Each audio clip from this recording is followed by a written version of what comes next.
Sun Risers Hyderabad opener Abhishek Sharma రికార్డుల వేట కొనసాగుతోంది. ఢిల్లీ క్యాపిటల్స్తో జరిగిన మ్యాచ్లో కేవలం 68 బంతుల్లోనే 10 4లు 10 సిక్సర్లతో 135 పరుగులు చేసి నాటౌట్గా నిలిచాడు.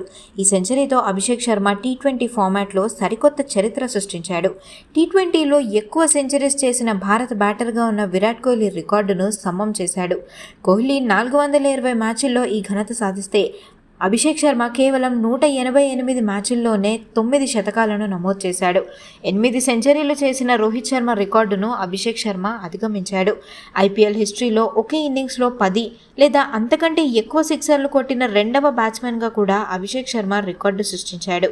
ఈ లిస్ట్లో క్రిస్ గేల్ ఫస్ట్ ప్లేస్లో ఉండగా అభిషేక్ 5 సార్లు ఈ ఫీట్ను సాధించి రెండవ స్థానానికి చేరుకున్నాడు.